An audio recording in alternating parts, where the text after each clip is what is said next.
Hello and welcome. My name's Ann D'Souza Ward. I'm a member of the League of Women Voters of Melrose, and we are very happy to present tonight's candidate forum for the contested local elections this year. The League of Women Voters is a nonpartisan political organization. We don't endorse or support any candidates or political parties, but we do take positions and advocate about issues. Our primary mission is to increase civic participation and voter participation, and to support an informed electorate by educating the public about candidates and issues. We're organized at the national, state, and local level, and membership is open to anyone. If this event is helpful to you or you're inspired by our mission, we do always invite you to join us or to donate. You can speak to anyone here with a League badge. You can look online at our website, which is lwv-melrose.org, or you can pick up an application that is on the table here. This forum is being taped for broadcast on MMTV. It is airing live tonight, and then it will be streaming on their website after tonight. On Election Day, November 4th this year, the voters of Melrose will decide contested races for 3 school committee positions, 4 counselor at-large seats, and ward counselors in 3, 4, and 7. Ward counselors in all the wards, but only contested in these 3 wards. So tonight's forum will consist of 3 panels for the candidates in these races. Candidates for uncontested races are not included in tonight's forum. Our moderator is Lynn Brodsky. She's a member of the League of Women Voters of Winchester, and she's a League-trained moderator. We are most appreciative of her willingness to serve as our neutral moderator. The League wishes to thank the city for allowing us to use the chamber, MMTV for its assistance in broadcasting, all the League members that have volunteered their time and efforts, and the candidates that have agreed to appear and participate tonight. All those thank yous said, I want to note that we are asking the candidates not to spend any time thanking anyone tonight, as we're giving them very short time periods to answer questions, and that we want them to be able to use every minute to answer the question and let the voters know how they feel about the issues. We also are asking members of the audience to refrain from clapping or cheering and to remain quiet during the forum so we can focus on hearing what they have to say. And finally, like always, please silence or turn off your cell phones while you're here in the room. And now please give your attention to our moderator, Lynn Brodsky. Thank you. The first panel tonight is for the candidates for ward councilors. There are 2 candidates for the Ward 3 City Council seat, 3 candidates for the Ward 4 City Council seat, and 2 candidates for the Ward 7 City Council seat. All 7 of these candidates are here with us tonight. The questions tonight were solicited from the public and reviewed and edited by a committee of the League of Women Voters of Melrose. The candidates have not seen the questions. I will ask a question and each candidate will have 1 minute to answer. Each new question will be started with a different candidate, so the opportunity to answer first is rotated.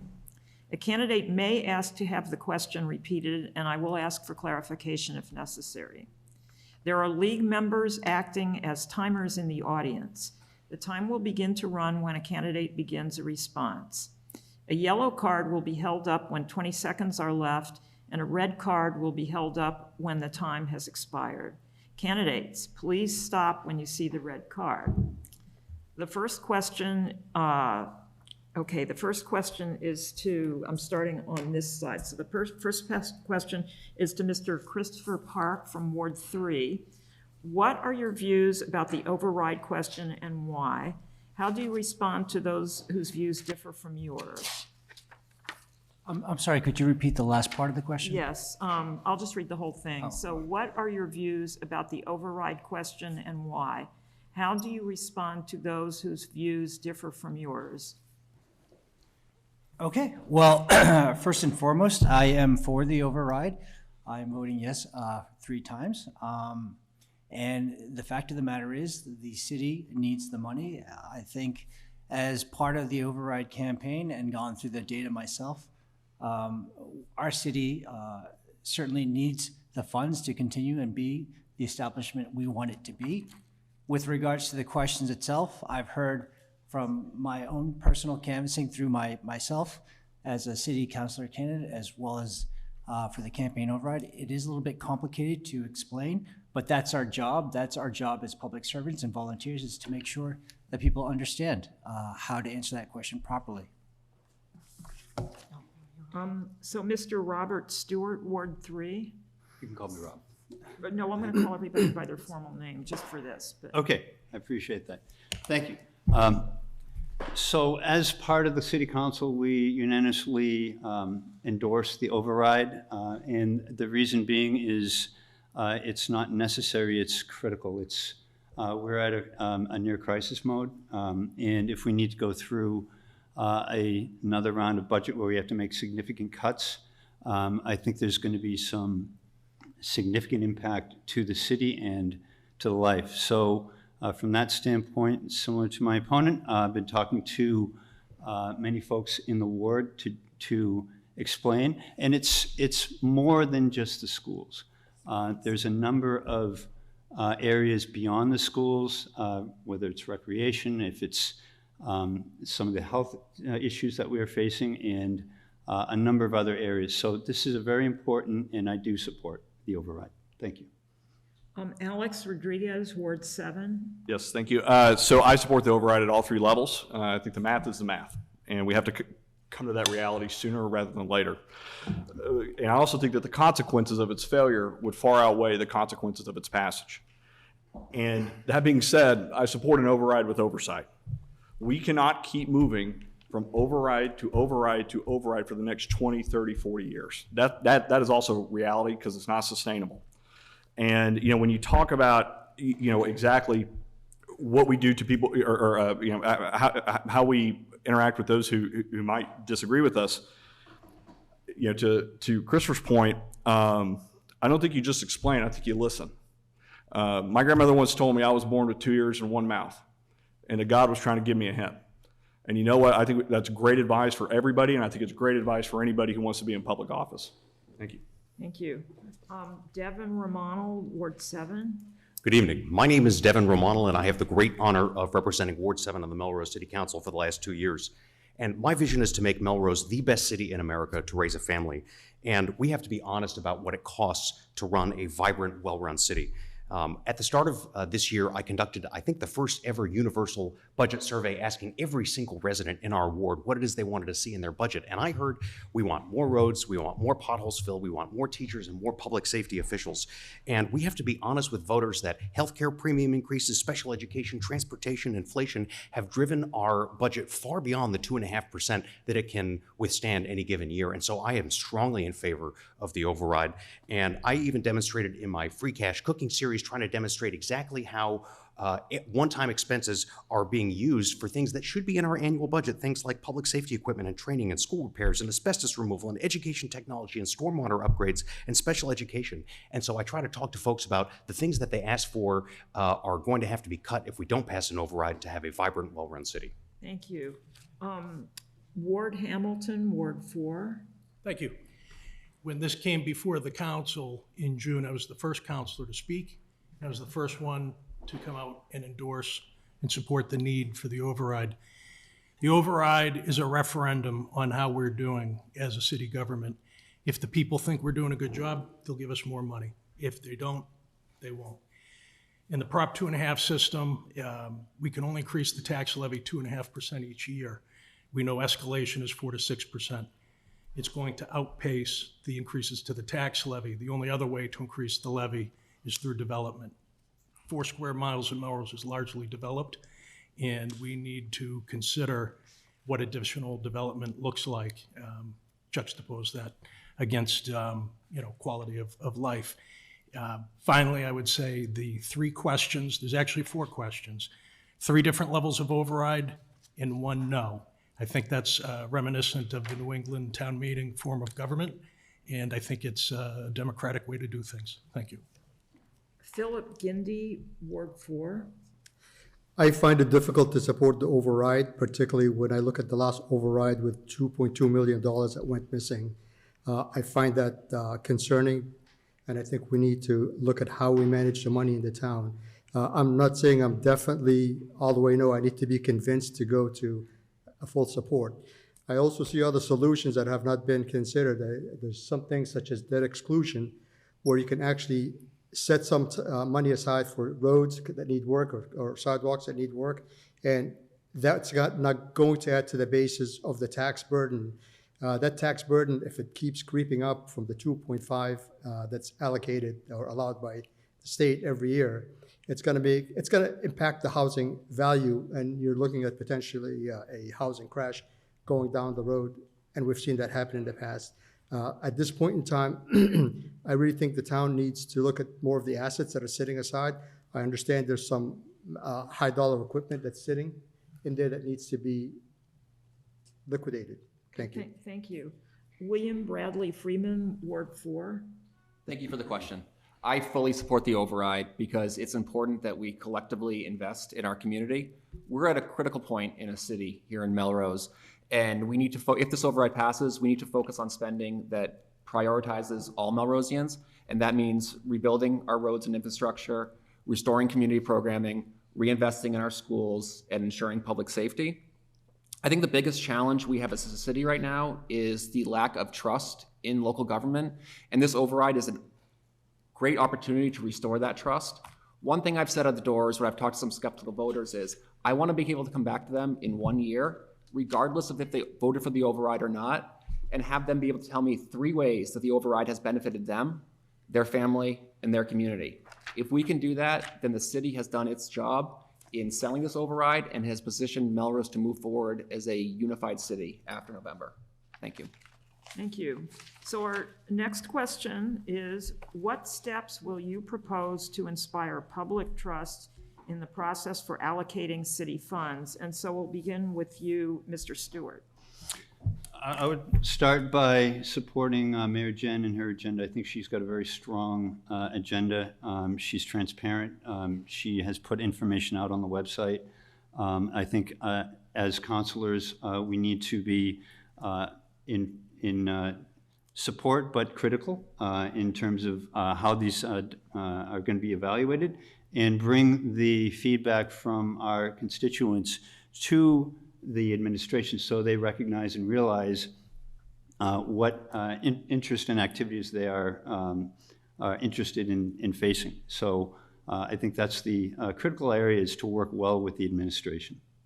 Thank you. Mr. Rodriguez? Yeah, I think on 2 fronts this is really important. So number one, like I said earlier, it starts with actually listening to residents. I think a prioritization of all Melrosians is not a prioritization at all. That's reality. In a universal, as my opponent is talking about a universal budget survey, and I think that's a really great step and a really great thing to do. But the reality is, no one has seen the results of the survey. No one has seen it. No one. He claims that it informed the most recent budget cycle. Nobody knows how. Nobody, and so if we're going to have real transparency, these conversations need not happen behind closed doors. They need to happen in public, and we all need to be a party to them because we have a right to be. Thank you. Thank you. Mr. Romano. Yes, great question. So in my day job, I have helped to raise and deploy over $55 million worth of investments in every issue area and every corner across this country. And I know how to make public budgets go even further. And in order to make Melrose a great city to raise a family, we need a budget that reflects our values, actually engage in more robust long-term planning, build more innovative sources of funding, including public-private partnerships and other grant opportunities, and engage in some radical transparency and dashboarding and report cards that live on our website so we can determine every status of every single dollar spent in every single program in real time. As he alluded to, I did engage in this universal budget survey. I have modeled radical transparency, perhaps more than any of my colleagues. After every single budget hearing, I post a video detailing every penny of everything that our city government has spent to try to show people in real time and model that level of radical transparency. I'm also engaged in a series of innovative other opportunities to from volunteer dashboarding teams or to look at P3 pilots with Parks and Recreation departments. Thank you. Thank you. Mr. Hamilton? Thank you. Could you repeat the question just so we can reset? Yes. What steps will you propose to inspire public trust in the process for allocating city funds? Thank you. So over the last 2 years, I have asked questions of the administration. I have met with members of the administration. I've done the work behind the scenes so then we can have fulfilling and meaningful meetings and question and answer sessions. I've irritated and upset some people with some of my questions, and sometimes that happens. I'm okay with that. That's what I signed up for. Thank you. Thank you. Mr. Gindi? So I started to say earlier that there's a $2.2 million that went missing. I really think part of the transparency is to have that investigated by an outside source to find the root cause where that money went and potentially explain to the people. And I think that's the first step to get public trust. The second item is I really believe that we need to have auditors, not the same old auditors that never find anything wrong in the previous year's work. We need to find different auditors from outside.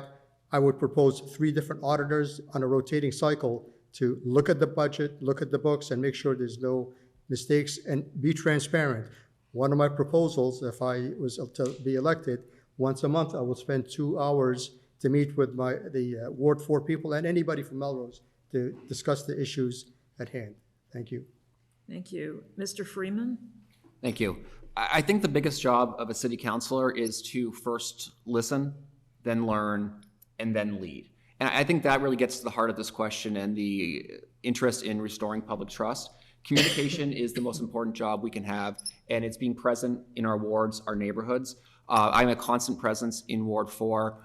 People always say they see me jogging or walking my dog, and I encourage them to come talk to me, and let's discuss how this budget is being allocated and where that money is going. Because the truth is, it's really hard to communicate to the public about some of the decisions that local government makes, despite it being the most important and impactful government on a daily basis to most voters.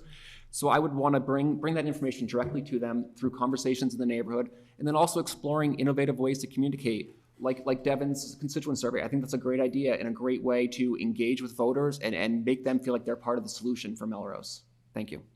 Thank you. Mr. Park?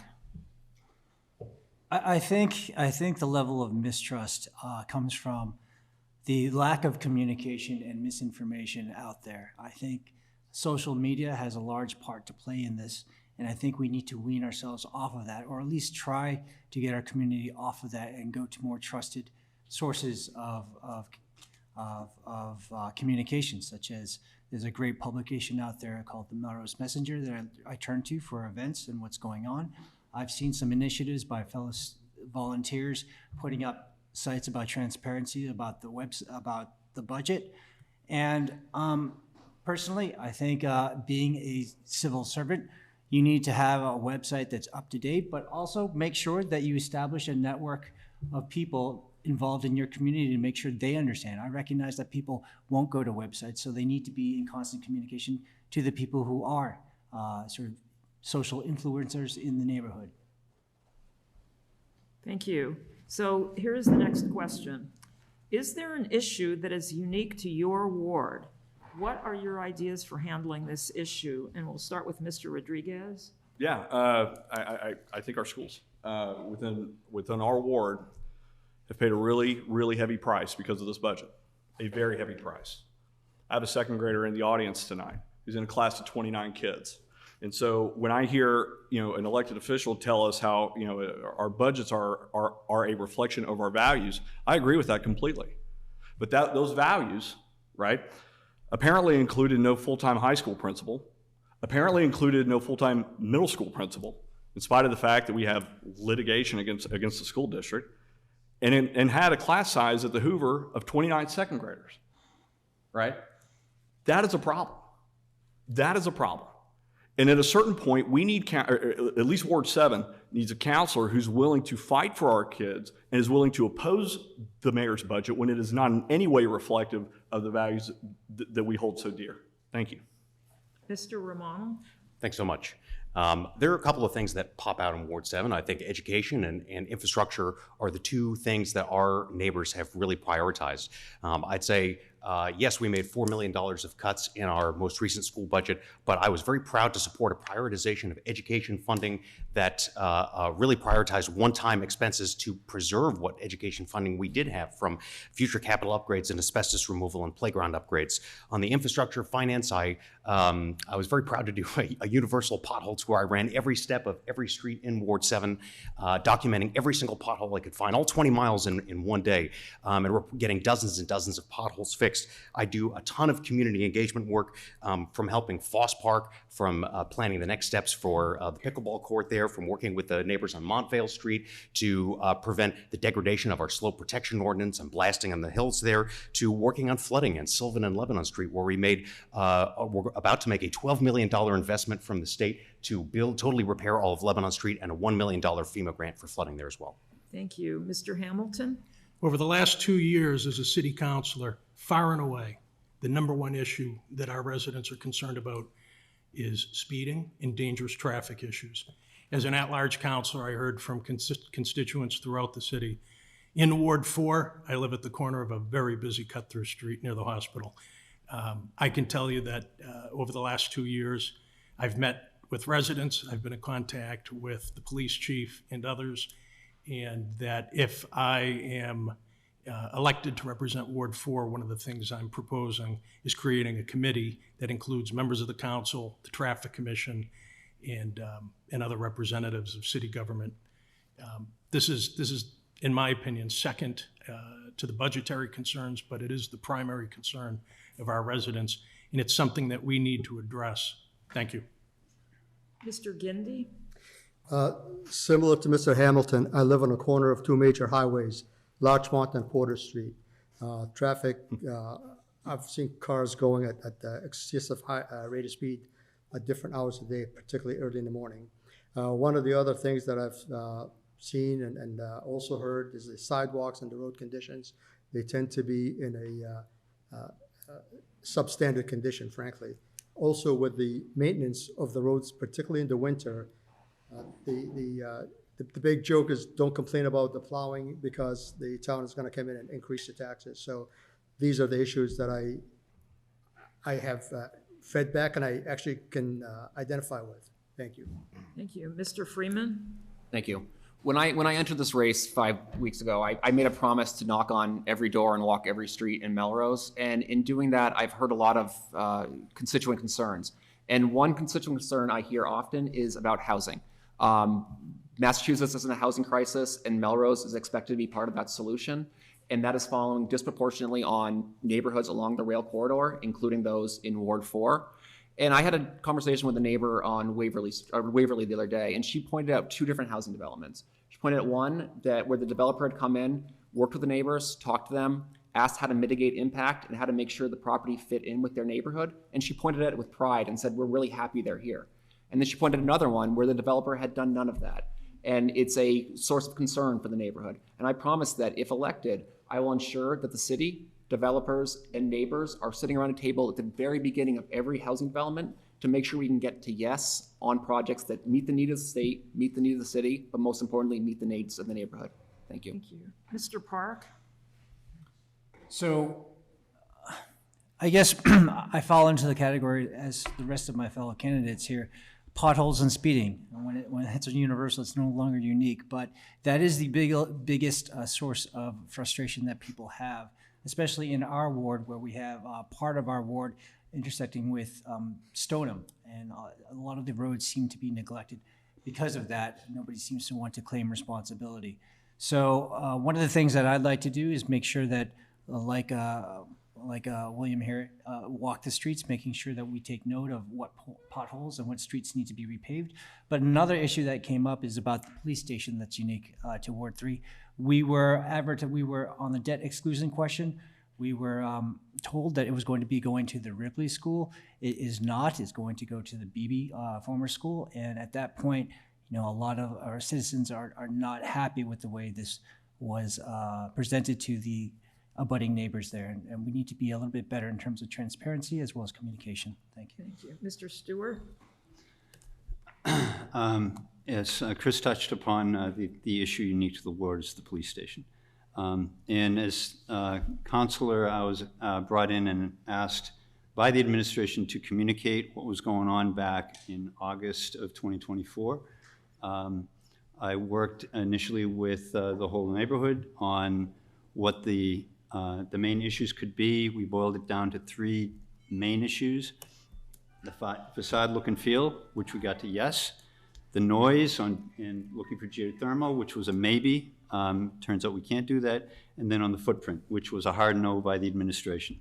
And as a councilor, you need to balance the need of the neighborhood with the overall need of the ward and then the greater objectives of the city. And it's a challenging job, and it's something that sometimes you have to make certain judgment and decisions on. Thank you. Thank you. So here's the next question. The tax base in Melrose is overwhelmingly residential. Would you try to increase the commercial tax base, and how? And so we'll start with Mr. Romano. Yes, I think what attracted me to Melrose and my wife and I to raise our family here was what a beautiful, safe, walkable, vibrant downtown we have. And I think that we are primarily a residential property tax community. And I'd like to look at our zoning code to see if we can encourage some more mixed-use development so we are not so long-term dependent on residential property taxes as our only outlet. But that takes a lot of time. It takes intentionality. I'd love to explore some innovative options, like I'm had conversations with our Parks and Recreation Department to look at, do you do a ground lease for bubbling a recreational facility to bring in some long-term revenue and not sell your underlying assets, so that way you maintain that value but also bring in year-over-year revenue? Do you look at turning Memorial Hall into a makerspace and try to prioritize workforce development and job training for key industries like childcare?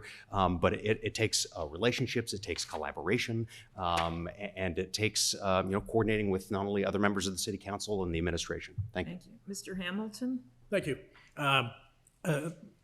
Councilor Romano is dead on right in that new development needs to include commercial on the first floor, mixed use. Aside from that, we are a residential community. We are an MBTA community. We are dense and looking to increase density through residential development. That's the reality. Where if our goal had been to include or to encourage commercial development, then 10 plus years ago, our Railroad Corridor Overlay District would have incentivized that kind of development. It did not. So the reality is our commercial tax rate is 1.75 times our residential rate. We are a primarily residential tax-based community, and that's a reality that we need to deal with. Thank you. Mr. Gindi? So this is something that actually I've thought about quite a bit. Melrose is a residential community, but it's not just single and two-family homes. You have an awful lot of commercial rental space, like those apartments by the Oak Grove area, and there's an awful lot of commercial rental units. And I really believe those units have been getting by with paying 10%. If you look at each apartment, its equivalent condo would probably be paying 90% more in the tax base. And I think the town needs to relook at how it's taxing these big commercial rental units and derive some tax revenue out of those. Thank you. Mr. Freeman? Thank you. Yeah, it's absolutely important that we do all we can to grow our business community here and support any innovative approach that companies want to take to come to our town. But I also think it's equally important that we support our existing small businesses and make sure that Melrose remains a community that can thrive. And I would look to partner with the Melrose Chamber of Commerce to ensure that we keep Main Street a vibrant community. I think they do a great job with programs like the Summer Stroll and the Victorian Fair, and we need to do all we can to ensure that those practices continue so our small businesses want to stay here. And then also encourage events at our facilities like Memorial Hall, which brings traffic downtown and ensures that people are visiting our restaurants and our small businesses and our various shops and maintain that vibrancy that I think attracted so many families to Melrose. Thank you. Mr. Park? So absolutely, I would be looking into increasing our commercial revenue. I think Melrose being 91% residential and 9% commercial, with our low tax rate is just simply not sustainable. So we have to look at in other directions for revenue. The first thing I would do is I would hire rehire, I should say, an economic development director. I believe we had one of those in previous years, and unfortunately that position was terminated. The other things that I would like to do is look into how developers come up with their plans for the new property developments. We need to push back and make sure that there is mixed use space and not strictly just apartments. I think a lot of revenue is lost in terms of not having that space be deeded as commercial, as well as making sure that condos are being put up because, as William had said, there's going to be a little bit more, or excuse me, Philip had said that there's going to be a little bit more tax revenue from condos as opposed to just developments based on the tax brackets. Mr. Stewart? Yeah, everyone touched on a lot of good points. I believe that so last year we went from 1.67 to 1.72 on the multiple from residential to commercial, and we're putting a little bit more of the levy on the commercial space. We plan about $500,000 to $700,000 on new growth, predominantly on the residential side. The commercial side is really important just to keep the spirit of downtown and keep that running. I believe that, for example, one issue that we're facing right now is food trucks. And we want to be really careful about where we put the food trucks because we don't want to impact a commercial business restaurant from potentially moving or decreasing sales. So these are really important areas, but I think it's important to learn how you can develop that commercial space more effectively through these ideas. Thank you. Mr. Rodriguez? Thank you. This is what happens when you go last and somebody asks for ideas. There's a lot of great ideas out here. There really are. And I want to add just one more component to this that we haven't discussed is where the role of the council, in fact, the role of any elected official in Melrose right now, I think it's really important that we are putting pressure on the state to, for example, give us, to move towards a world where we will inevitably not have Proposition 2.5 for greater home rule as it relates to local taxation. And when the state proposes laws like, for example, the Empowering Municipalities Act, that we actually make sure that the revenue that we would be getting from it is something that could actually benefit us. Because the truth is we can't survive unless we have a more stable and sustainable revenue stream. And that's why I'm running, is to take this issue head on and to fight for a more financially secure Melrose. Thank you. Thank you. So the next question is as follows. Thinking about the character of our city, please share with us your vision for Melrose in the future and tell us one or two concrete steps that you would take to move the city in that direction. And we'll start with Mr. Hamilton. Thank you. So over the last 2 years, as I've served on the city council, I have focused on the finances and the day-to-day governance of city. I've served on the Water and Sewer Committee, the Public Safety Facilities Advisory Committee, and worked hard to ensure that our infrastructure is properly maintained and developed. And then on the fiscal side, budget oversight, asking questions when representatives from the administration come before us, and focusing on what I sometimes characterize as the mundane business of city government. I don't see anything glamorous or flashy about it. That's my approach. Other folks may have a different approach, which is fine, and I respect it. But I tend to take a very low-key, conservative approach to things. Thanks. Mr. Gindi? So through this campaign, I've actually talked to a whole host of people, young and old, and basically everybody likes Melrose, and particularly the people that lived here all their lives.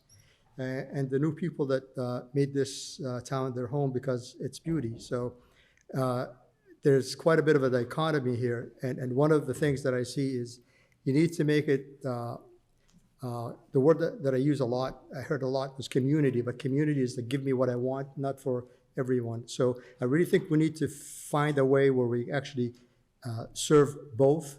I mean, for example, the override is a good example. I think there should be a mechanism where we allow people who are willing to pay more, and other folks that can't afford it, pay the 2.5, which is by state law.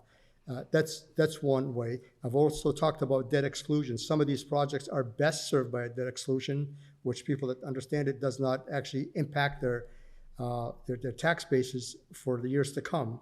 And this way here, the project could be monitored. Mr. Freeman? Thank you. My vision for Melrose is a community with a thriving downtown, strong schools, safe community that's welcoming to all. And the biggest vision that I have for Melrose moving forward is, and this is something I've heard frequently on the doors, we've simply become too divided as a community. That's from the nation down to the state, down to the local. Neighbors aren't talking to neighbors anymore. And what I've heard from people is they really want to get back into that local engagement where they feel a sense of community on their street, where the neighbors know each other. And it's okay to disagree. It's okay to have conversations, but we have a lot more in common than divides us. And I think change began at the top, worked its way down, and we're going to fix it at the local level, and then it's going to work its way up. And I think Melrose is ready to be back as a united community where neighbors are talking to neighbors and we're all working together for a better Melrose. Mr. Park? So the concrete steps I would take to improve Melrose and where it is, the great city it is already, is that I would start looking at exploring and communicating what's known as the CPA, the Community Preservation Act. For those of you who don't know it, it's an act that allows you to put certain funds towards your taxes, and the state will actually match that up to a certain percentage. It's free money, free, of course, meaning that we still pay for it, but we're not utilizing it in the way we should. And that will cover affordable housing, parks, historic preservation, and other things. And I think that's a great opportunity for us to take advantage of that we're not right now. The second would be to look at infrastructure for our city. Cambridge and Somerville have great ways to slow down and mitigate traffic, including great bike paths and other sort of ways that we can make sure that speeding is a little bit more safe on our streets for our kids. And the third and final thing, it would be just to explore tax relief for the elderly and make sure that they understand what's available to them. Thank you. Mr. Stewart? I would want to secure the base through the budgetary approach and, again, working with the administration and being the critical eye on how they want to support. You want to have strong schools, as was mentioned. The public services is extremely important, both fire as well as police. The senior support is critical, particularly in my ward, given that there's three senior centers, and then the roads and infrastructure. There's a lot of work that needs to continue to be done, supporting the DPW and make sure that they have the right tools and capability to get that done. And also just to protect the ends, right? The seniors and the children, as well as the disabled. I think that's really important, and we can have a big impact as city councilors to be able to guide that through by working with the administration.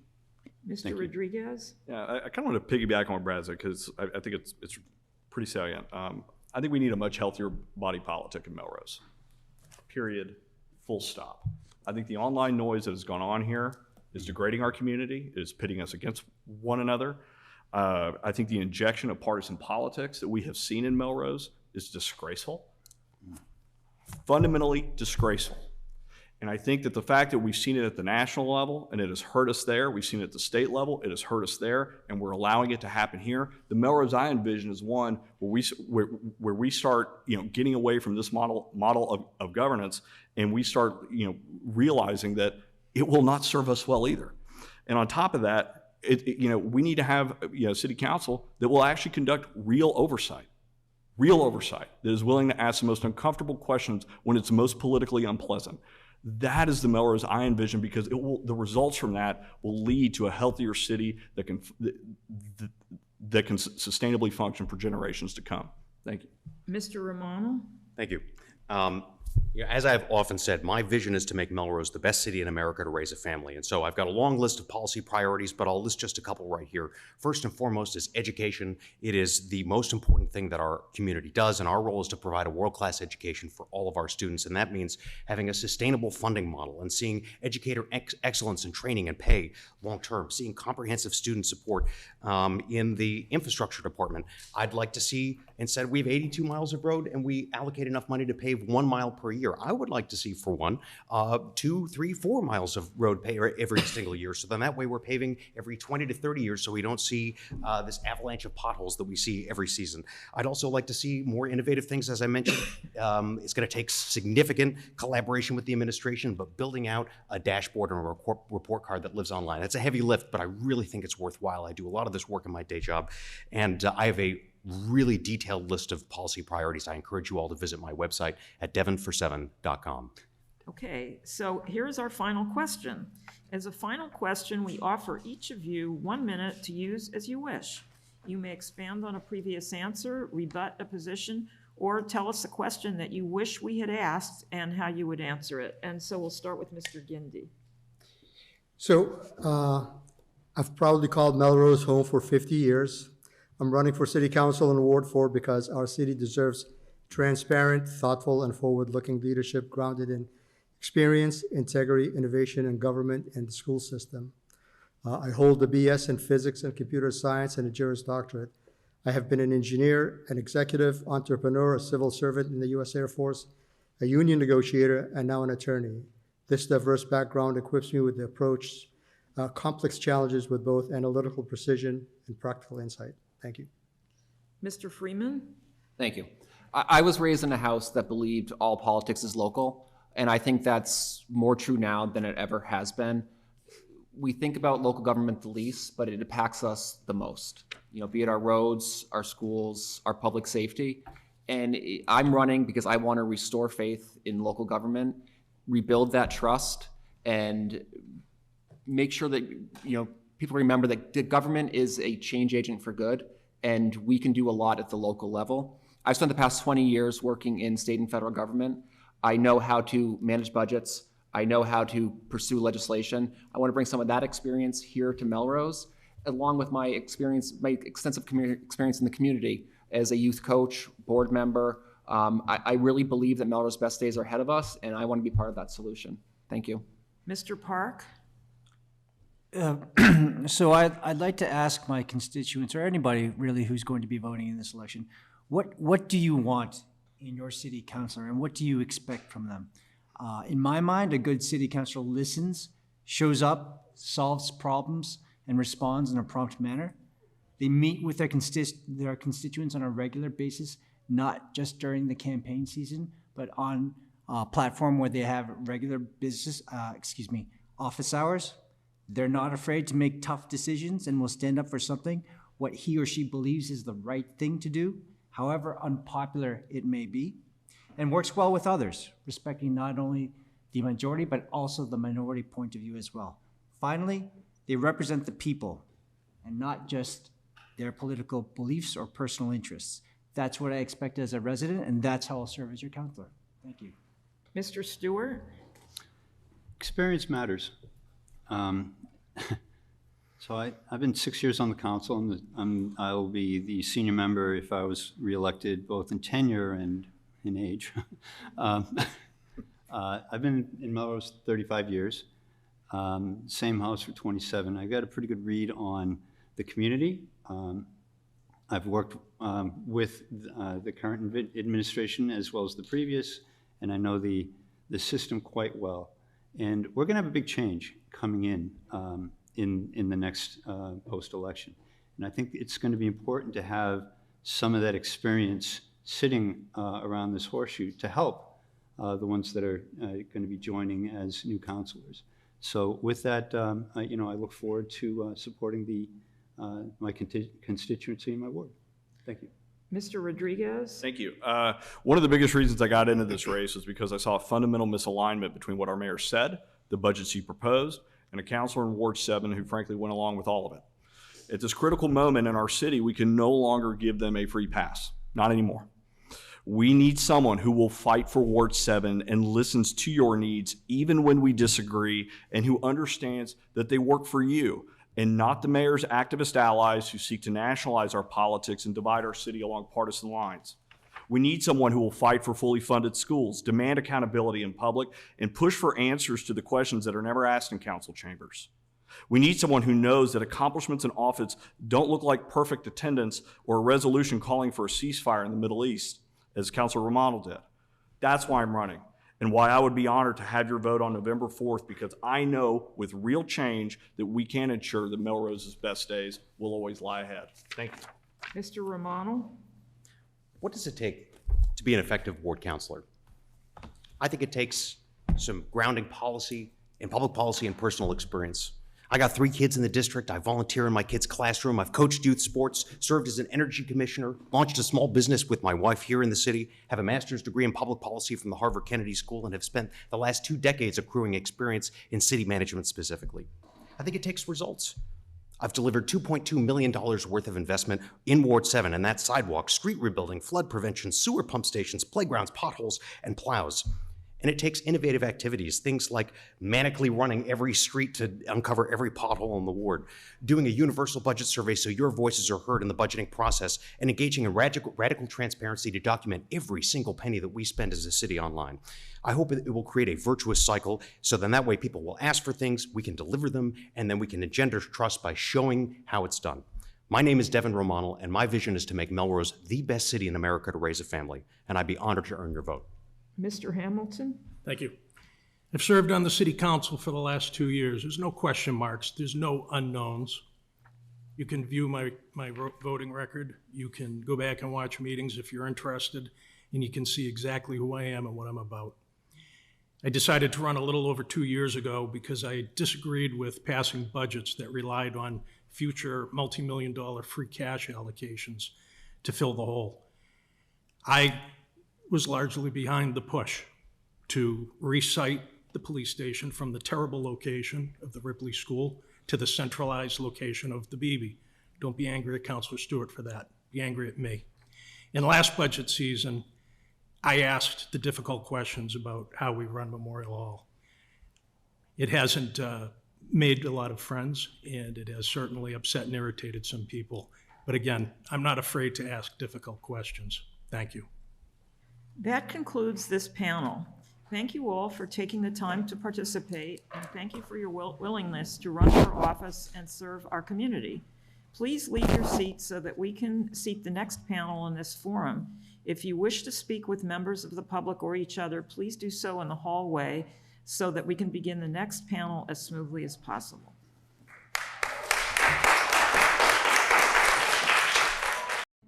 Okay, so we're going to start the panel for the school committee candidates, and I would ask everyone to be sure that your electronic devices are silenced and close the door there. Thank you. And so the second panel tonight is for the candidates for school committee. There are 4 candidates for 3 seats on the committee, and we have all of them here with us tonight. For any of you just joining us, I will summarize the format again. The order of seating of the candidates was determined at random.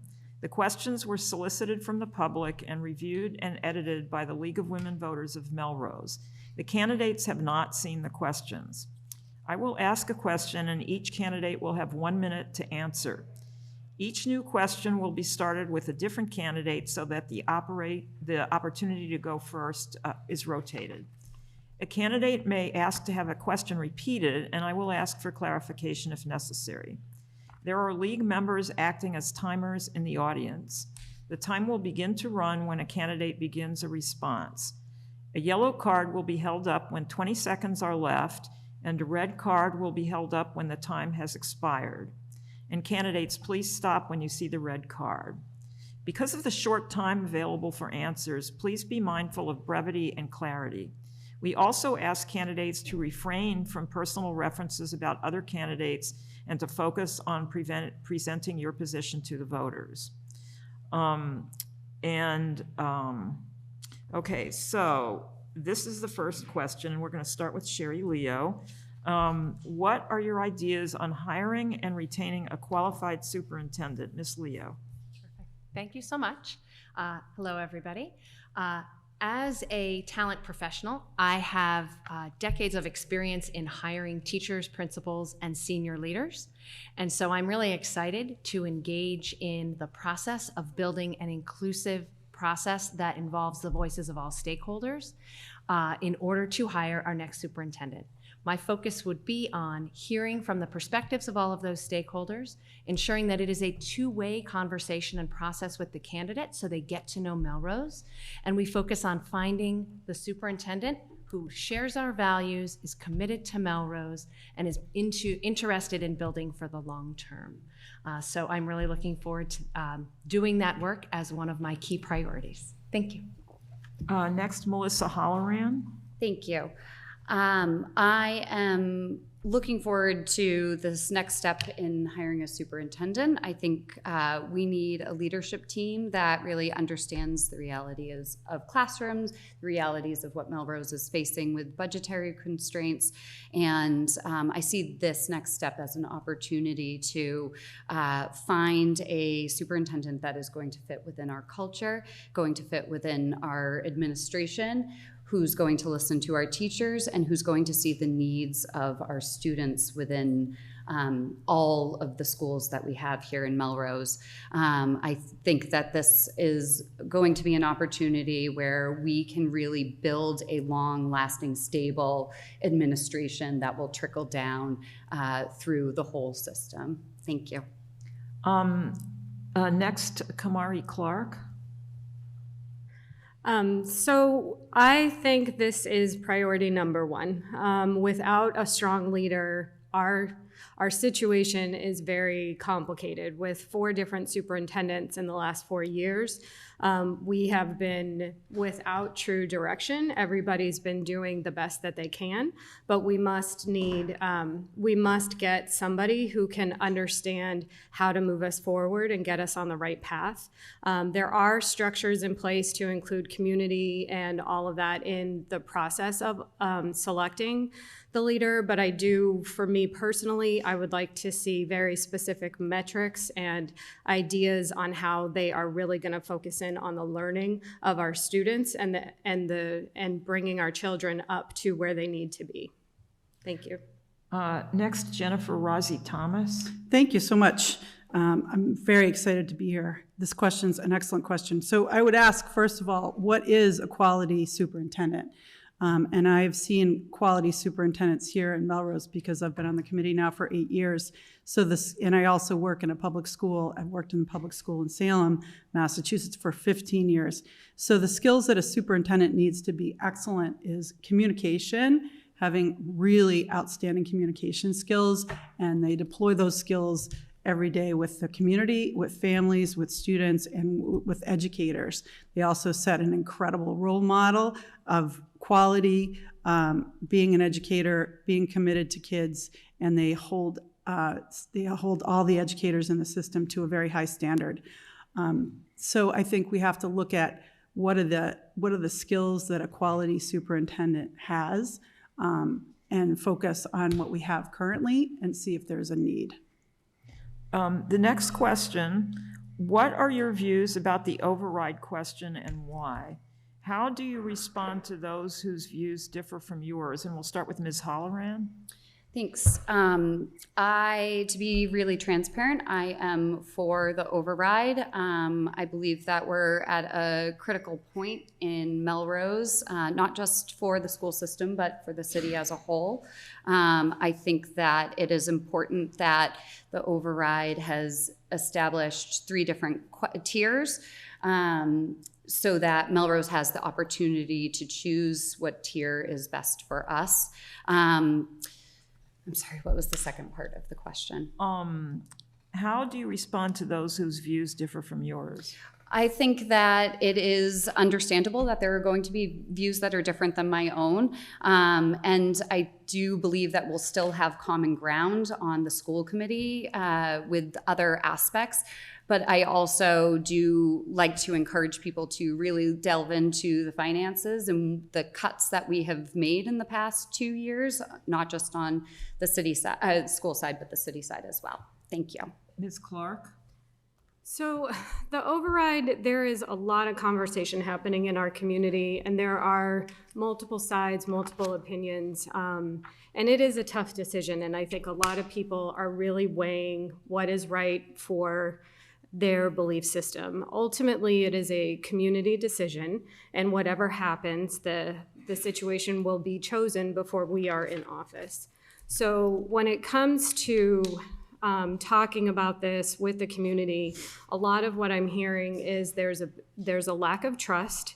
They're not sure where the money is going. They want to guarantee that whatever money that is in the override is appropriated the way that they are saying that it will be. So the role in the school committee will really be to be open and honest about where this money is going, and really trying to develop trust within the community about how we're spending and allocating the funds. Ms. Rozzi Thomas? So my view is that the money that is within the override, override asks, all three of them, is long overdue. The schools have been doing they've been doing a lot with very little, and you can only stretch a rubber band for so long before it just splits up. I understand there's people struggling to pay their bills. And I know before I ever got into this work, I was like, who wants to ever have their taxes increased? It's human nature. No one wants their taxes increased. It's also human nature to want really excellent schools. So both of those things are true. So we as a community have to face the fact that there's going to be conflict around this. There's going to be disagreement. Excellent schools are well worth fighting for. I'm very proud of the work that we've done over the last 2 to 3 years in showing how transparent we are with all the money that we spend in the schools. And it's been a process of getting more and more transparent. You can look back through our budget books. You can see line items of what is spent in each school. Thank you. Ms. Leo? Thank you. So I am absolutely in favor of the override. I plan to vote yes, yes, yes on the 3 options. And I agree with Ms. Rozzi Thomas that this is long overdue, that if we want Melrose to be a community where everyone thrives, we have to invest in that community. And that includes, as a prospective school committee member, making sure that we're talking about investing in our schools and our students and our educators. And I think it is critically important that we have the conversation and we talk about where the money is going and what those priorities are. But we do know that we have stretched those dollars as far as they can go. And we are in the 8th percentile of school district spending.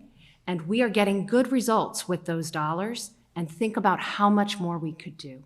In terms of responding to those with different views, I am sympathetic and I want to continue the conversation. That being said, this is the right step for Melrose at this time to make sure that our children can thrive. Thank you. Next question. Would you propose changing the budget process in the school department? And if so, how? And we can start with Ms. Clark. So I will say I am not currently on the school committee and I don't know all the details of the budget process. When I'm looking at this as a parent and a community member, there are open meetings that people can attend and different avenues for people to learn and understand, but we can bring that forward a little bit more so people can hear more about what's happening and get a little bit more feedback from the parents. I know with a strong leader, the leader is going to be the one proposing a lot of these, a lot of the changes in the budget, positive, negative cuts, balances that need to be discussed in an open forum. So just being as open and honest as we can be with everything happening and making sure that we're getting the community input, not just relying on people watching the meetings, but going out there and pulling in more information. Thank you. Ms. Rozzi Thomas? Can you repeat the question one more time, please? Yes.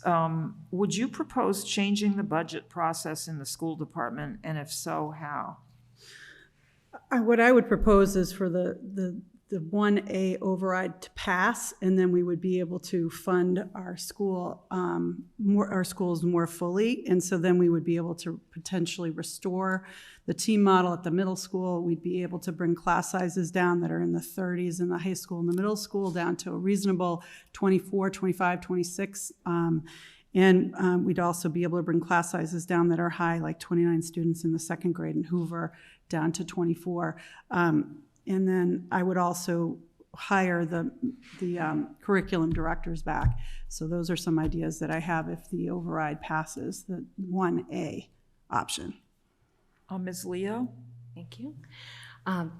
So once again, I think in terms of the budget, we do need to fund our schools in order to have the dollars to talk about trade-offs. Where we are right now, and I know the school committee has struggled through this over the last couple of years, is that we have spent the budget conversations and the budget process cutting. All of the trade-offs were decisions on which thing we had to give up. And so I absolutely agree with Ms. Rosie Thomas about fully funding our schools with the override.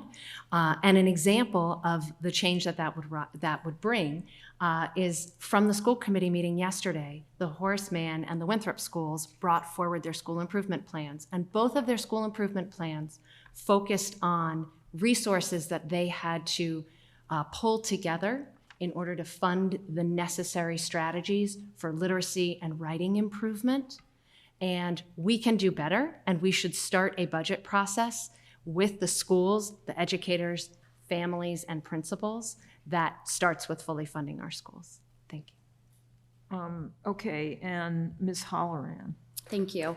I think that we are going to be making tough decisions on the school committee, regardless of if the override passes or not. And I think that what we're going to need to do is not immediately start thinking about changing the budget process, but what do we need to do in order to make sure our students are receiving the best education possible?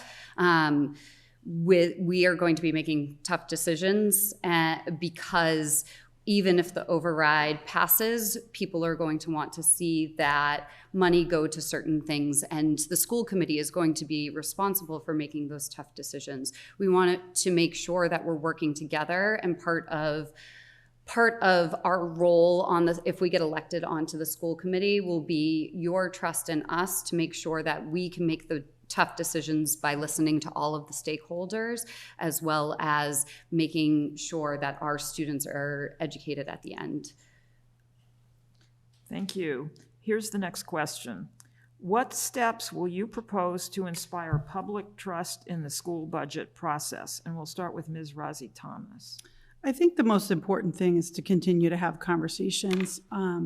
If you have conversations with people and you explain your position and you listen carefully to their position, and you can just really, really tune in to what's being said instead of just holding on to your position, that inspires trust. I also think it's incredibly important to hire excellent people who are highly competent, who are handling the money, and that they then show you the trail of the money. And we right now have tremendous people on the city side as well as on the school side who are managing the money, and they could show you basically line item, line item, line item. I think also people really usually want to see where you agree, and sometimes we spend a lot of time talking about how we disagree. So I think finding a common ground, and also just being yourself, not really trying to promote a brand, but really just caring about what you're doing. Ms. Leo? So I think it's really important to build trust within the community among all stakeholders, and the budget process is an obvious way to get started. I also believe that we need to start with communication and an invitation to participate. But there's another piece of building trust, which is also celebrating what's going well and celebrating where the funds have been well spent, and celebrating the achievement and outcomes of our students to date, because trust builds more trust. And so it's not simply about the budget, but it is also about building pride in our students and in our community, and inviting in stakeholders to see what Melrose Public Schools really looks like, and to see what our educators are capable of, in order to then understand what we are funding. So I would really like to invite folks in before we even get to the conversation about which dollars go where. Ms. Holloran? Thank you. I think it's really important. I'm going to reiterate that trust is really important with our community, with our administration, with our educators, and with our students. in order to gain public trust, I am in agreement with Ms. Rosie Thomas and Ms. Leo that we need to start with communication, and we need to make sure that our communication is with all the stakeholders. Part of building trust is by being honest when we don't know an answer. We need to also provide the information, and we need to make sure that the information is communicated in a way that everybody understands, and that means sometimes changing our communication. I would like to put a plug into joining the school committees. A lot of information is provided at the school committee meetings, and it's a really great way to hear all of the information of what's going on in our schools. Ms. Clark? So when it comes to trust, we have to understand where is the trust lacking within the community? Is it in how the dollars are being spent? Is it in how we're communicating? Is it, there are lots of different avenues that we would have to address. Yes, communication is important, and I think one of the bigger things when it comes to communication is really being out there and bringing the information forward. Specifically, families and parents don't have a lot of time.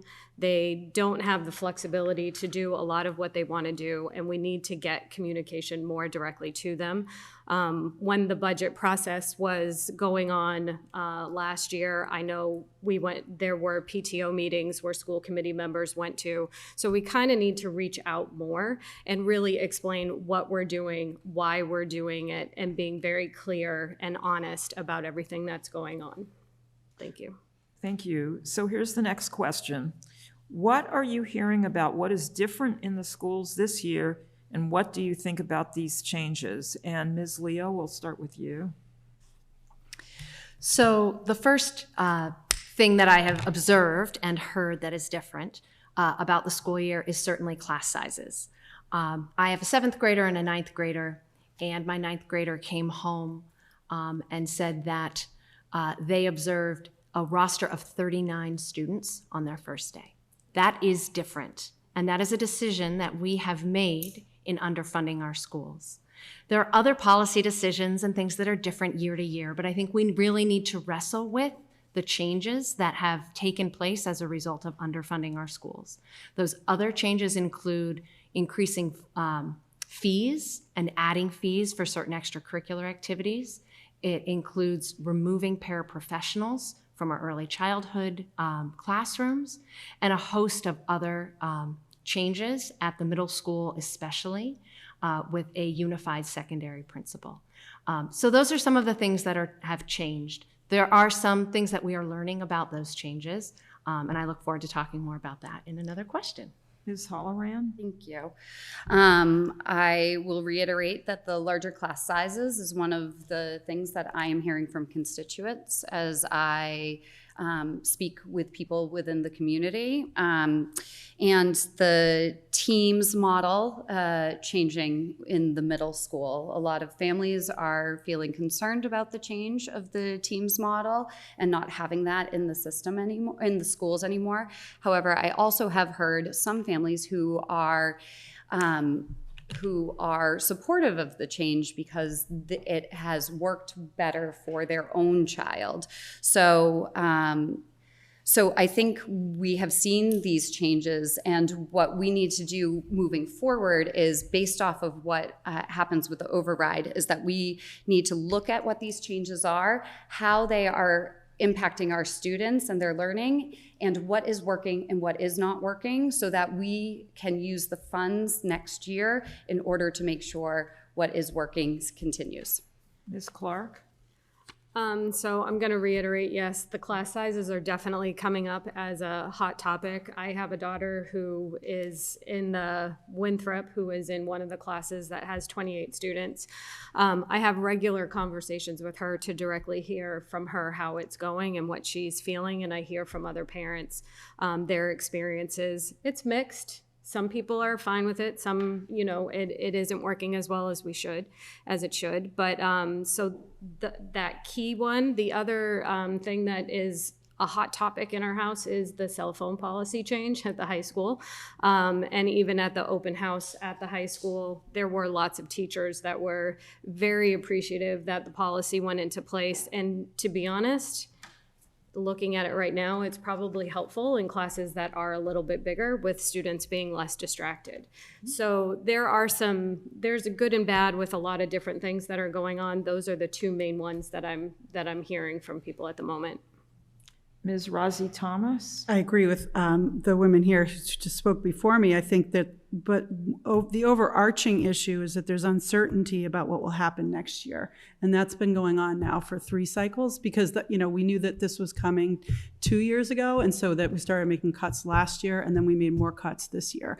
So I think that it's hard to continue to ask educators to live with the uncertainty.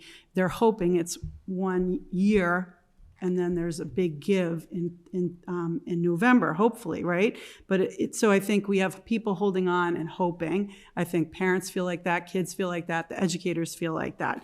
So the absolutely huge difference in class sizes, double AP computer science class, AP1 and AP2 together, because they've just had to figure out how to make these schedules work and not take away more classes. So they have to have, kids in classes, and sometimes they have to even double them up. So that's probably more like 60.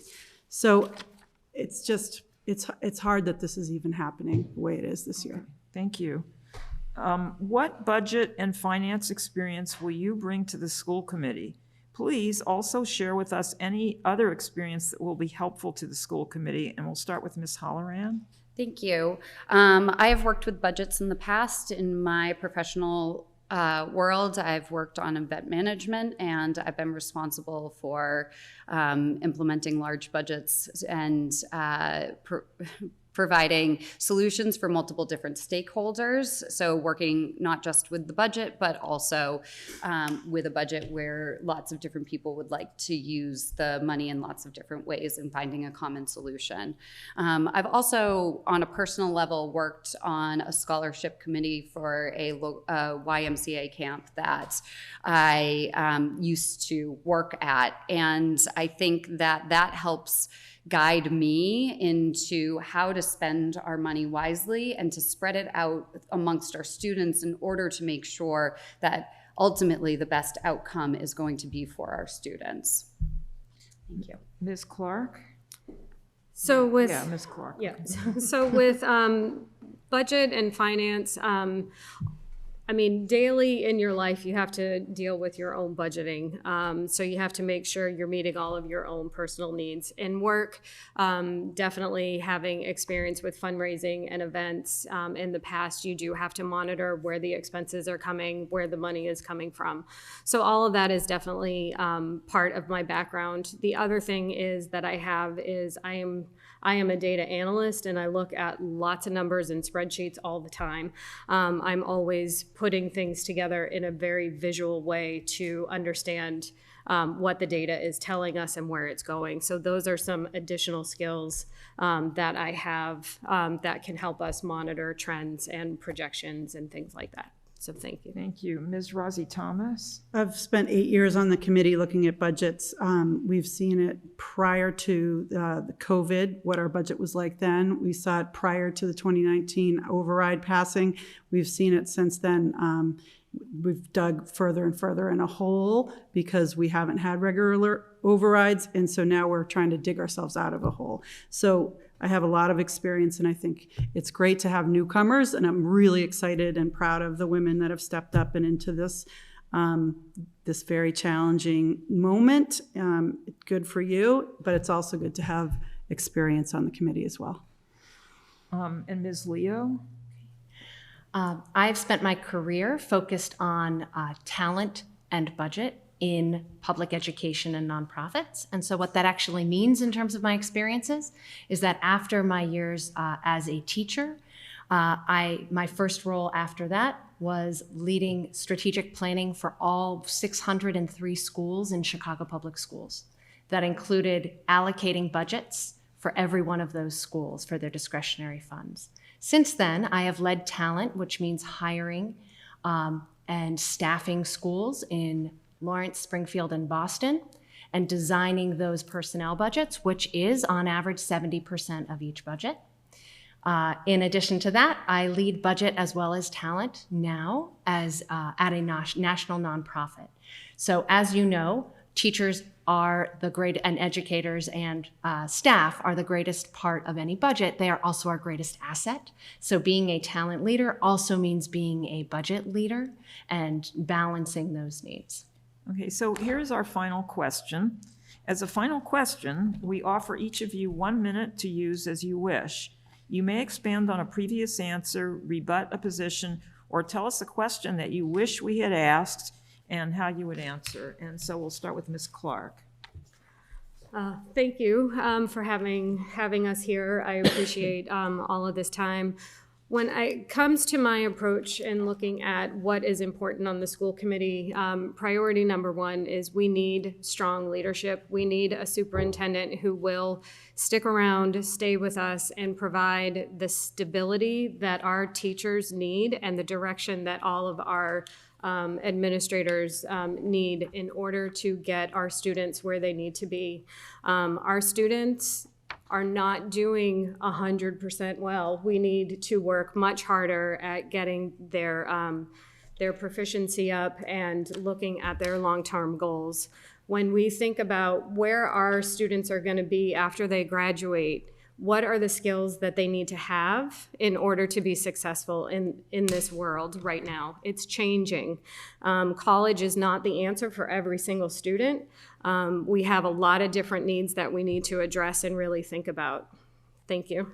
Ms. Rozzy Thomas. I'm Jennifer Rozzy Thomas. I'm running for re-election to the Melrose School Committee. It's been an honor and a privilege to serve for 8 years, and also a challenge through some very difficult times, but also I'm very, very proud of our schools.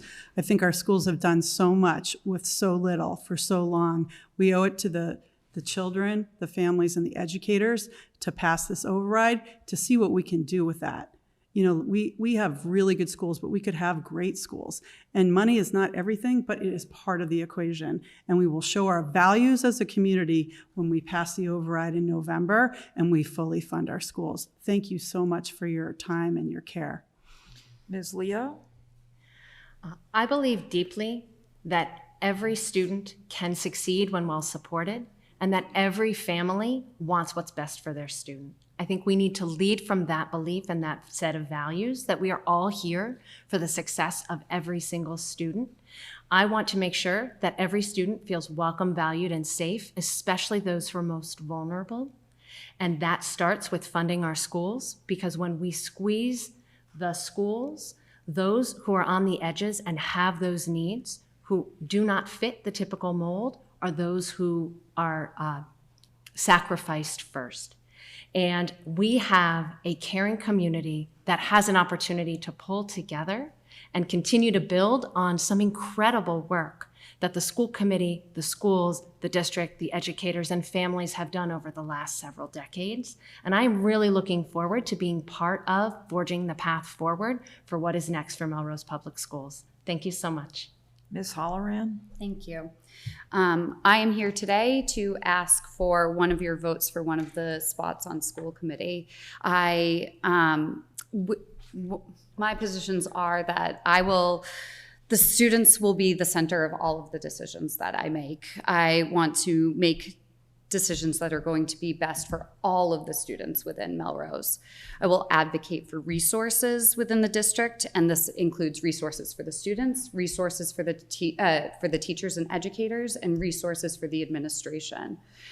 I will also focus on our leadership, and that we're making sure that our leadership is managing our resources well, and that they're also managing our talent within the school. We want to continue to have strong schools, and we want to make sure that this school system is benefiting all of our students that are in it. Thank you. Thank you. That concludes this panel. Thank you all for taking the time to participate, and thank you for your willingness to run for office and serve our community. Please leave your seat so that we can seat the final panel in this forum. If you wish to speak with members of the public or each other, please do so in the hallway. so that we can begin the next panel as smoothly as possible.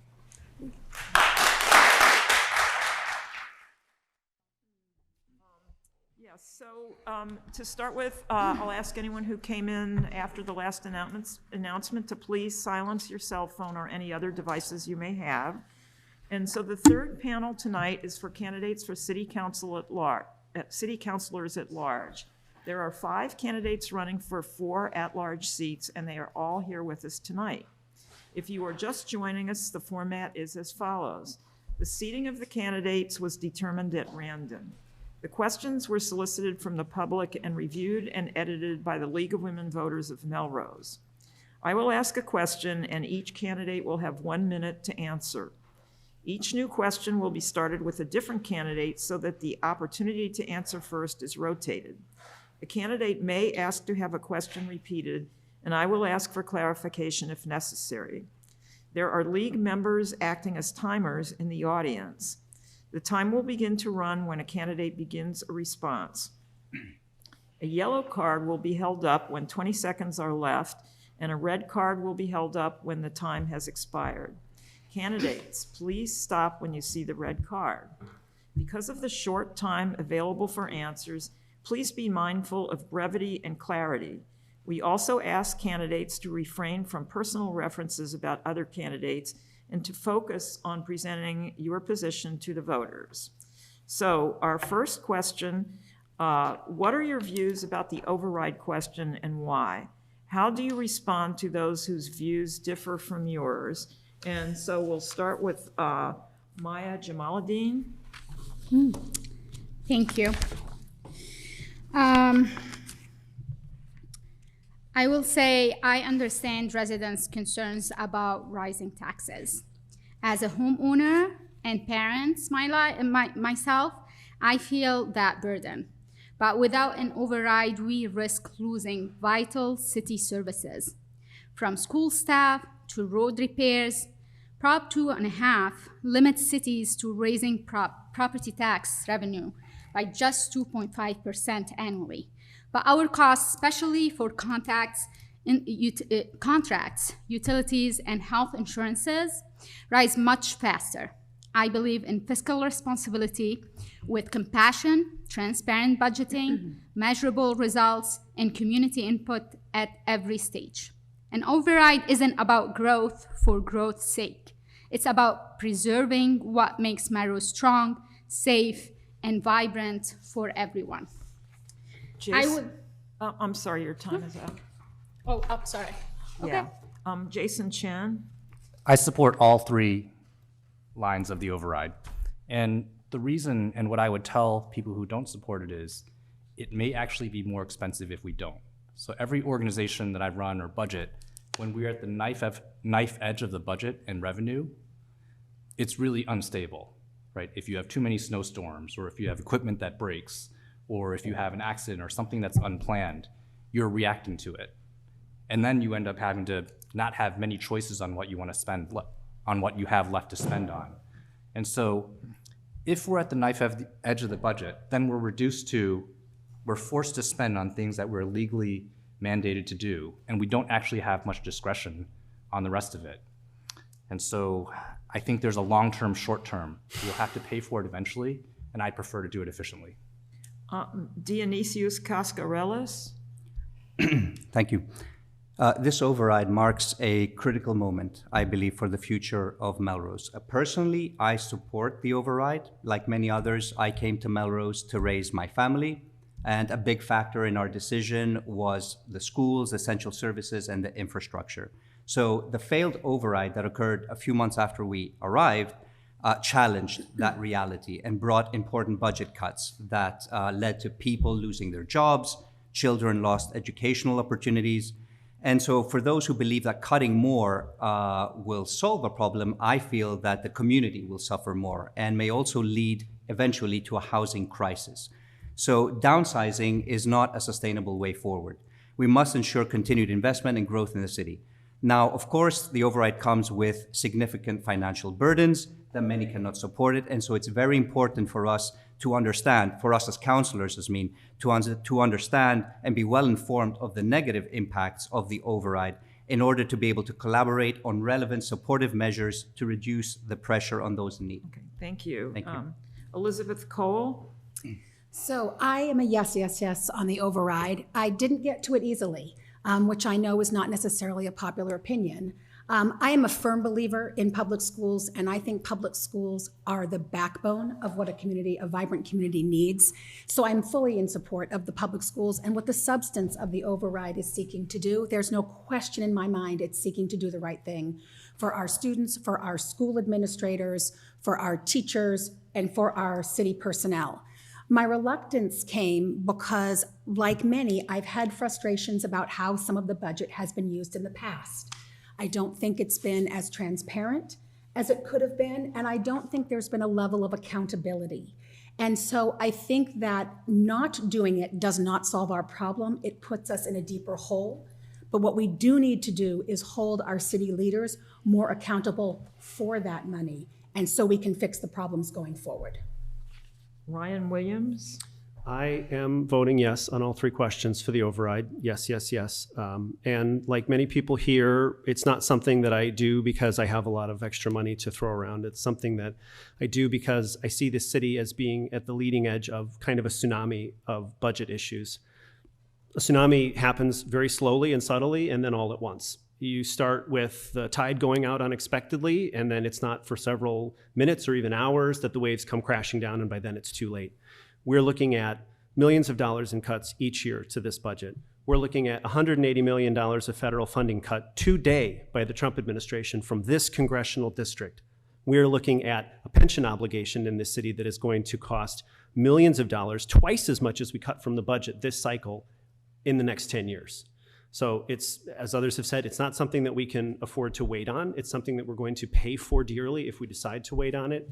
And for those who disagree with my position, I would like to talk to them. I would like to see whether I can help them understand or persuade them. Thank you. Here's our next question. What steps will you propose to inspire public trust in the process for allocating city funds? And we'll start with Mr. Chen. Well, I've made some pretty dopey videos on social media about our budget and where our money comes from and how we spend it.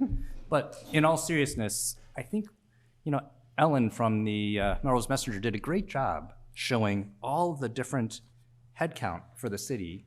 And we need to be able to have a deeper conversation on how different headcount affect different people in Melrose. For example, a veteran service officer, while being only paid $74,000, unlocks tens of millions of dollars for the hundreds of veterans that we have, right? So these second order effects, I think we need to be able to have a discussion not on just headcount or spending per pupil, but what we're getting for our different headcount and how they impact real residents. Mr. Cascarellis? Thank you.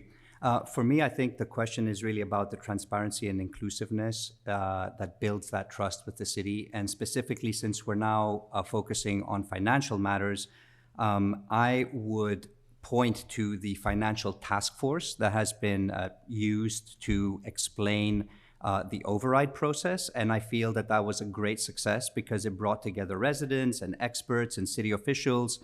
And it did build that trust and deepen the understanding and made financial discussions far more open and inclusive. So on that success, I have suggested some ideas that kind of build on it, if you will, and it could create perhaps a committee or a board that would preserve all that human capital and expertise, but in a more permanent way. And then this group could serve as in an advisory capacity that could help residents and businesses stay informed about the city's finances while also providing their feedback and ideas. Now, of course, this has been, if you will, challenged because some people have said, well, this was an idea that we looked at in the past and it didn't really work out, so perhaps we shouldn't look at it. But I would challenge back and just say that, when we do have great ideas. Excuse me, sir, your time is up. Let's go on to the next speaker. So Ms. Cole. Sure. So I'm a communicator, and anybody who knows me or who has worked with me in the past will tell you that I am someone who shows up. I will keep showing up. I will keep asking questions. I will keep talking. Because I think part of what has been missing, and this is from my personal experience, is that People feel like they're not a part of what is going on, and that things are happening to them, and that they're not considered as part of the solution. And so I think that that is really important, because even if we don't agree, I think the only way to establish trust is to keep talking and to keep explaining and to keep listening and to keep being accountable to the people who have elected us to these positions. Thank you. Mr. Williams? Thank you. First and foremost, if the override passes, we have to do something I like to call win the win. That means that if we achieve something great because of the override, we have to make sure that people know it's a win, and that it's a win because of the override. If things fall apart after the override, if we make mistakes, we have to admit them. And I'm not laying blame on anybody in particular. We've gone through 4 mayoral administrations in the last, as many cycles, and things get dropped. But like the BB school, that's something where it wasn't a great mystery. We just misjudged how much money that was going to cost. There was no secret there. There wasn't missing money.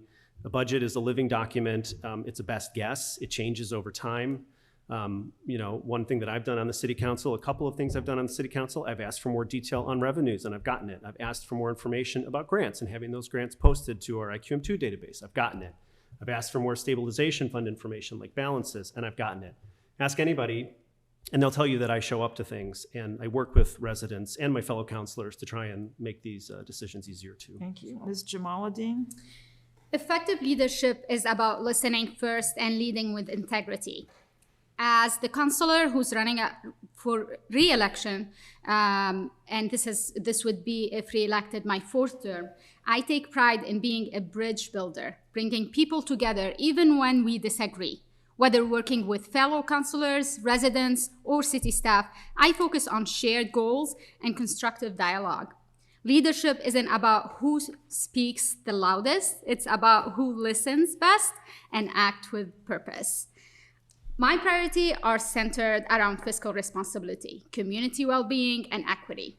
I want to ensure that every tax dollar is used wisely, that we invest in public safety, schools, and infrastructure, and that we continue to strengthen community connections from our seniors to our youth. I also want to expand initiatives that make Melrose more inclusive, transparent, and responsive to residents' needs. Thank you. Thank you. So here's our next question. The tax base in Melrose is overwhelmingly residential. Would you try to increase the commercial tax base, and how? And we'll start with Mr. Cascarellis. So yes, 100% agree with that statement. We've seen that 90%, in fact, of the taxes come from residences, and I personally have said that that is unsustainable going forward, also taking into account our financial situation and the next years where we may see increased costs continuing while the revenues will just not be able to catch up. So one way to broaden that tax base is indeed with new development that can also include commercial aspects to it, and that will certainly, because it has a higher impact in terms of taxes, the commercial base, I mean, that could definitely bring in the future additional cash flows that I think will be very much necessary in order to alleviate that pressure from the residences. Of course, that new development has to be thoughtful. New development, we have to ensure that we're not just plowing through neighborhoods to get it done. It has to have a community sense to it, and that we take into account comments in terms of traffic and pollution and noise, all those things that support the communities. Thank you. Ms. Cole? I am in agreement with a lot of what Mr. Cascarellis just said. We need to do a better job when we're building these developments, which, you know, Melrose is in a little bit of a tricky position because there are some state laws that are requiring us to do that, but we need to do a better job about bringing in commercial and have it be more of a mixed use to take some of the pressure off of the residents. The other thing, we need to rehire. There was at one point an economic development director who worked with the Chamber of Commerce to make sure that the downtown, that stores were comfortable moving in, that there was an ability for stores to move in. We've lost that position, and I believe that we need to rehire that person in order to help keep our downtown vibrant and to keep that tax base open, again, to take the pressure off the residents. Mr. Williams? Would I try to increase the commercial tax base? Would I support it? Yes, I would.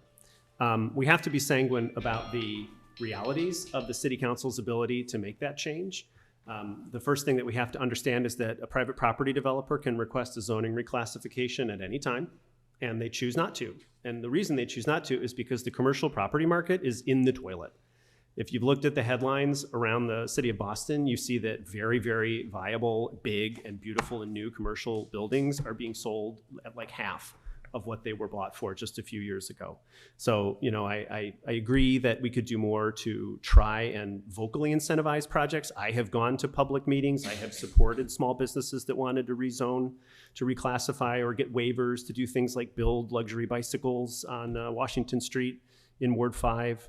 But I also want to be, you know, very, very careful about how we frame the work of the city council and whether or not we're going to add a lot of commercial property, because there's trade-offs there. You know, if you want to build a Square One mall, you have to find a place to put it. You have to find roads to bring people to it. You have to find a place to bulldoze and put a parking lot in. And I don't think that's what we want for this city. Thank you. Ms. Jamaluddin? So Melrose faced a real housing challenge. The median home price is around $830,000, putting homeowners out of reach for many, including teachers and first responders. The Melrose Housing Authority manages about 320 state-funded units, but the need far exceeded supply. As a city councilor, I've supported responsible development that preserves our neighborhood character while expanding affordability. I believe in middle housing, duplexes, accessory units, and updating our housing production plan with MAPC to identify mixed income opportunities. I will continue advocating for inclusionary zoning so that every new project includes affordable units and ensure that city-owned land is prioritized for housing solutions that serve working families and seniors. Mr. Chan? I think tactically, we have to maintain good relationships with developers. And we also need to create a customer base for them. So a lot of the new developments that we're building now are doing that. But we also have to be realistic, as Mr. Williams said. We don't have the large plots of land, and we like to go to Route 1 in Saugus to do our shopping because we don't want to live next to a Target, right? And with that comes a tax. And as someone who has scouted out commercial or manufacturing real estate, Melrose is not, it doesn't have the logistics, it doesn't have the, you know, there's just better places to build a factory or warehouse. So I think we have to ask ourselves what we want and what we're willing to pay for. And while we can offer some tax incentives, that goes against what we're trying to do if we're trying to raise revenue. Thank you. So here's our next question. Thinking about the character of our city, please share with us your vision for Melrose in the future and tell us one or two concrete steps that you would take to move the city in that direction. And we'll start with Ms. Cole. I would love a community that is similar to the one, at least, that I experienced. That's a community that is welcoming, that's engaging, that is safe, and that feels connected. So things that I would do to keep that. We need to, obviously, as I've spoken about, keep focusing on the schools. We need to keep, you know, putting money towards the schools and the school administration, as well as our city personnel. But something that's very near and dear to my heart is we also can't lose sight of our aging population. We need to keep providing services for them and to make sure that we keep helping them and not lose sight that they are a big part of our population and one of the reasons that I moved here. Roads and infrastructure, obviously, are another big issue that I'm sure we'll discuss.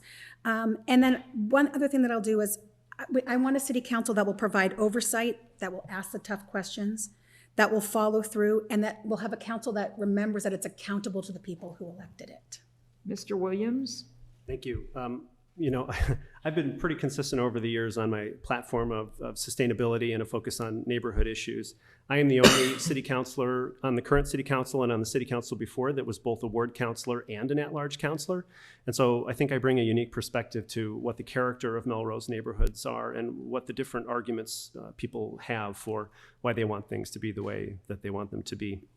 I would bring continued focus on sustainability. This is something that has immediate impacts in our lives, whether we're talking about energy efficiency, renewable energy, traffic calming, street safety, you know, beautifying our streets with trees, with gardens, with parklets, all of the things that I've worked on over the past couple of years.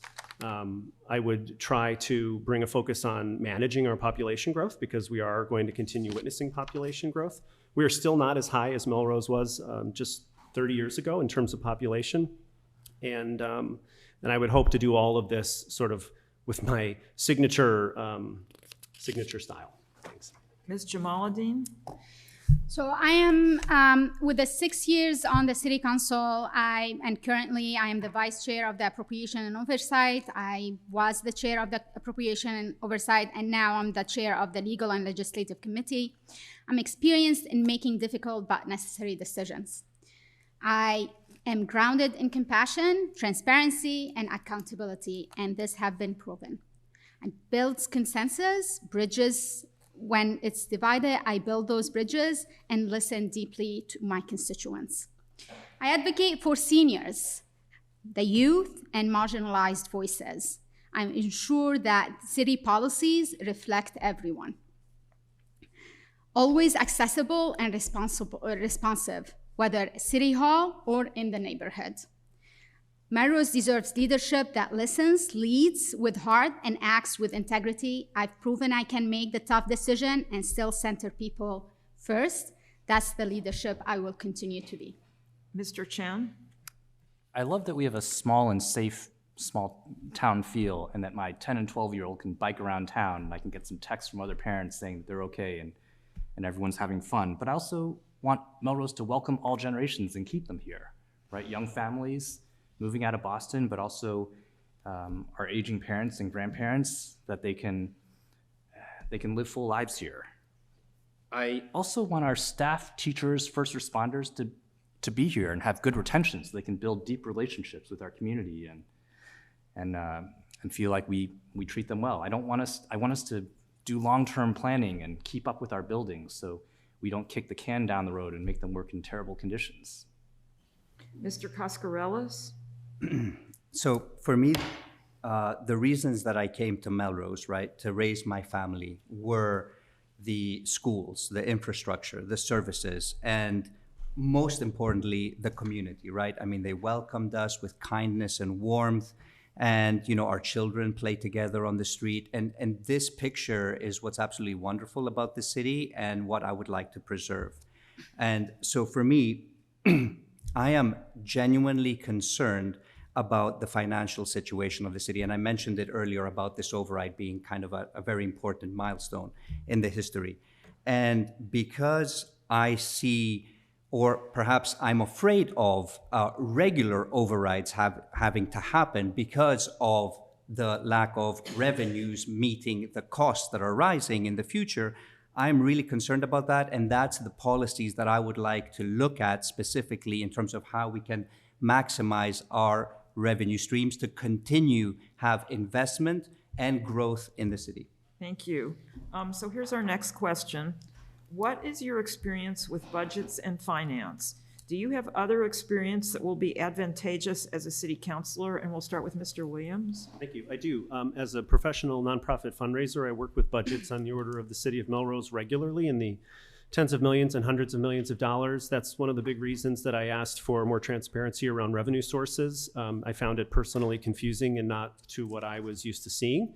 And the mayor's administration was very supportive and produced that for us in terms of giving us a full meeting to describe and discuss revenue.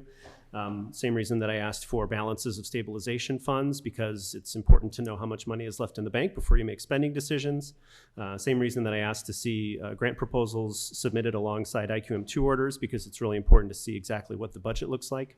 And when you're building a budget, it's really if it isn't in the budget, it's not real. And so every day when we're looking at these huge budgets, we really get to see like how much of this is just talk and how much of it is action.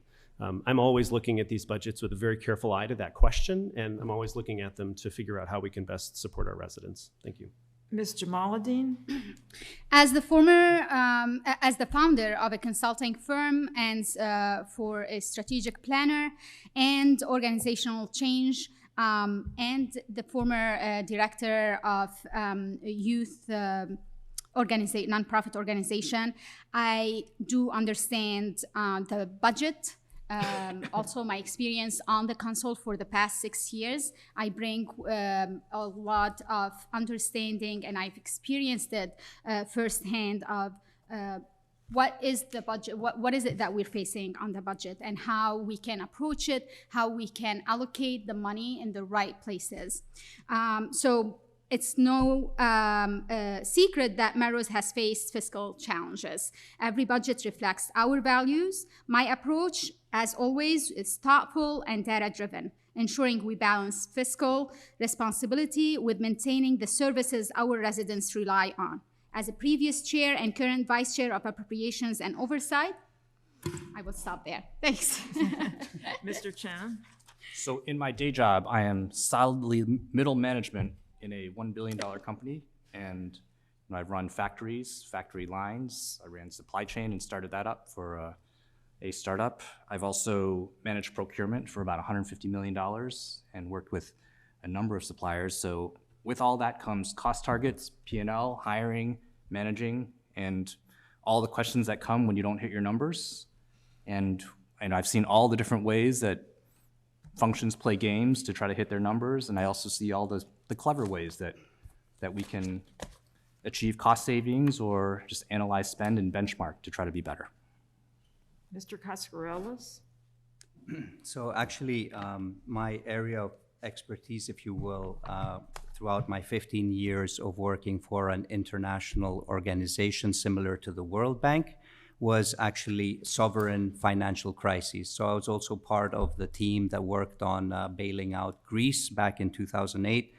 And so I'm, very familiar with working in these kind of environments, managing large complex projects with significant budgets. I collaborated with technical teams in law, economics, engineering, and risk, as well as with governments and policy experts. And through that experience, I learned to listen carefully, research thoroughly, analyze data both in isolation and comparatively, and work collaboratively to find solutions. So above all, of course, I learned that decisions have real social impact, on the people.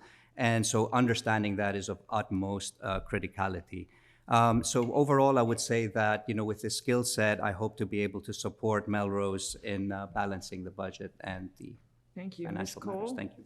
So in my current role, I am a vice president of people for technology companies. And in that role, I am responsible for looking at everybody's budget, particularly as it comes to people, and strategizing about the size of the workforce and what we need going forward and what we might need to slim down on. So that's my current role. I think probably more relevant is in my previous life, I was an attorney, and I represented cities and towns as well as school committees.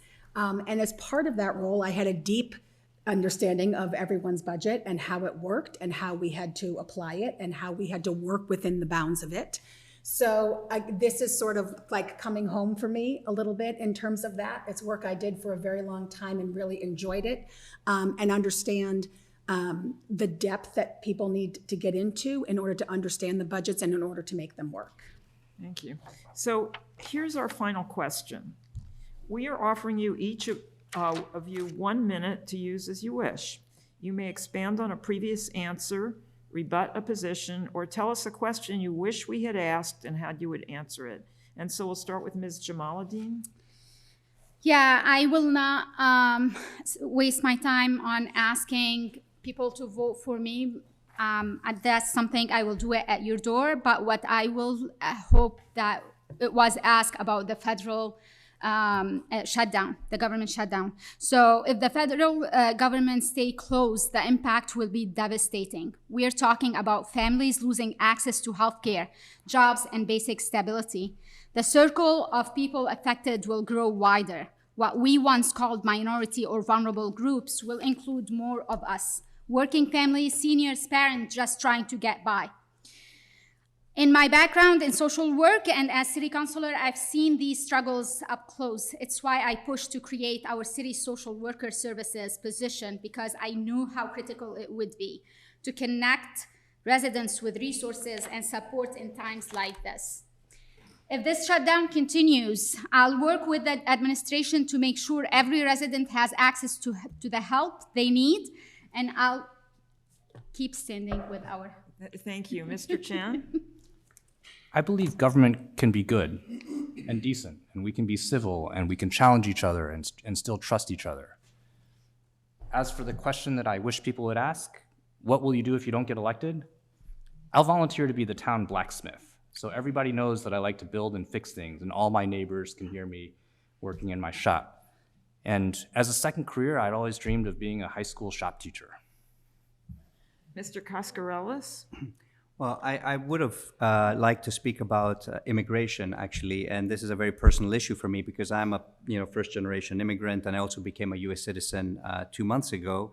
And it just truly pains me, to see families who risk everything, to come to the United States, and then they just face hardship and also, the nightmare of having to go back, right?